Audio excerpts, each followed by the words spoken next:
দিনাজপুরে শীর্ষ সন্ত্রাসী মুসাকে গ্রেপ্তার করেছে পুলিশ। বর্তমান আতঙ্কের নাম হচ্ছে মুসা এবং তার সহযোগীরা। আপনারা জানেন যে তারা বিভিন্ন সময় তার কিছু নারী সহকর্মী বা বন্ধু দিয়ে আমাদের সমাজের বিভিন্ন শ্রেণীর মানুষকে তারা বিভিন্নভাবে ট্র্যাপ করে এবং ট্র্যাপ করে তাদেরকে বিভিন্ন জায়গায় কনফাইন করে তাদের কাছ থেকে অনৈতিকভাবে টাকা পয়সার সম্পদ তাদের কাছ থেকে ছিনিয়ে নেয়। এটা ছিল তার একটা বড় অপরাধ। দীর্ঘদিন ধরে সে এটা করছে এবং সেই অপরাধ কাণ্ড করতে গিয়ে বিভিন্ন সময় ধারালো অস্ত্র, অনেক ধরনের লেথাল ওয়েপন দিয়ে কিন্তু বিভিন্ন সময় আমাদের ভুক্তভোগীদেরকে তারা আহত করেছে।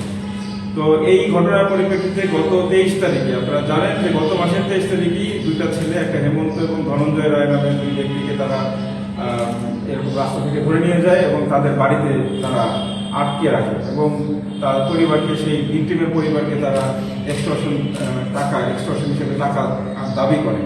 তো সেইটা সংবাদ পেয়ে পুলিশ সাথে সাথে ভিকটিমটাকে উদ্ধার করে এবং ওই সময় এই মুসার বড় ভাই শাহজাহানকে কিন্তু আমরা গ্রেপ্তার করতে সক্ষম হই। আমরা পুলিশ সফলতার সাথে সেই অভিযান পরিচালনা করে ভিকটিমকে উদ্ধার করে এবং আসামি গ্রেপ্তার করি। আপনারা জানেন সেই মামলায় কিন্তু আমরা সেই ঘটনায় বা সেই অভিযানে কিন্তু আমরা প্রচুর দেশীয় অস্ত্র তার বাড়ি থেকে আমরা উদ্ধার করি।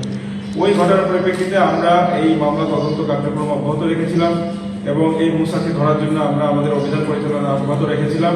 এটারই সফলতা হিসাবে গত রাতে প্রায় রাত 3টার দিকে আমরা এই মুসাকে এবং তার নারী সহযোগী দিনাজপুর সদর উপজেলার 1 নং চালগাজী ইউনিয়নের কুখ্যাত সন্ত্রাসী ও ডাকাত মুসাকে গ্রেপ্তার করেছে দিনাজপুর কোতোয়ালি থানা পুলিশ। সোমবার 11 মে গভীর রাতে দিনাজপুর পৌর শহরের কালীতলা সর্দারপাড়া এলাকা থেকে তাদের গ্রেপ্তার করা হয়। দিনাজপুর কোতোয়ালি থানার এক সংবাদ সম্মেলনে বিষয়টি নিশ্চিত করে অতিরিক্ত পুলিশ সুপার সদর সার্কেল জনাব আব্দুল হাকিম বলেন, দিনাজপুরে অপহরণ ও চুরি ছিনতাইয়ের শীর্ষ সন্ত্রাসী ডাকাতের ভয়ঙ্কর এক নাম মুসার বিরুদ্ধে চুরি, ছিনতাই, ডাকাতি ও অপহরণ সন্ত্রাসী কর্মকাণ্ডে সহ একাধিক মামলা রয়েছে। তাকে দিনাজপুরের বিজ্ঞ আদালতের মাধ্যমে জেলা কারাগারে পাঠানো হয়।